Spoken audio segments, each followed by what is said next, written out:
Hi అండి, అందరూ ఎలా ఉన్నారు? నేనైతే వెకేషన్ నుంచి వచ్చే ముందు మా మదర్ అయితే పచ్చికారం సకిలాలు చేశారండి. దీనికోసం అయితే 3 గ్లాసుల రైస్ ఫ్లోర్ తీసుకున్నానండి నేను. 3 గ్లాసెస్ రైస్ ఫ్లోరు, దానికి సరిపడేంత గ్రీన్ చిల్లీ పేస్ట్, సాల్ట్, నువ్వులు, జీలకర్ర, జింజర్ గార్లిక్, చూడండి గ్రీన్ చిల్లీ పేస్ట్ వేసాను చూడండి. జింజర్ గార్లిక్ పేస్ట్ చేసి ఆ వాటర్, ఇదిగోండి జీలకర్ర కొంచెం ఇట్లా నలిపేసి వేసుకోండి, బాగుంటుంది.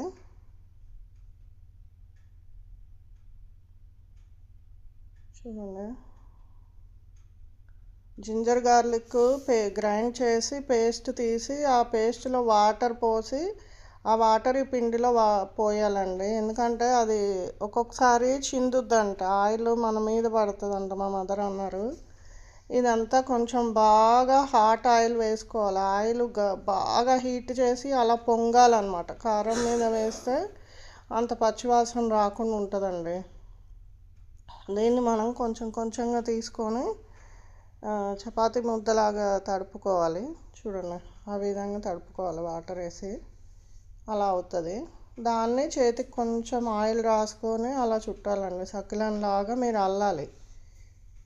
చూడండి, అట్లా చేయాలి అల్లడము. మా మదరు చాలా ఎక్స్పర్ట్ అండి. మా రిలేషన్లో కూడా అందరూ మా మదరు చాలా బాగా చేస్తారు సకిలాలు అని అంటారండి. పచ్చికారం సకిలాలండి ఇవి. చూసారా, పిండి బాగాలేకపోతే మధ్య మధ్యలో విరిగిపోతాయి. పిండి మంచిగా పట్టించుకోవాలి, బాగా ఫైన్ పౌడర్ లాగా ఉండాలి.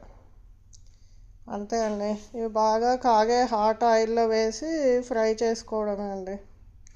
ఈ విధంగా వస్తాయండి పచ్చికారం సకిలాలు. చాలా టేస్టీగా ఉంటాయండి. 2-3 months షెల్ఫ్ లైఫ్ ఉంటాయండి. బాయ్.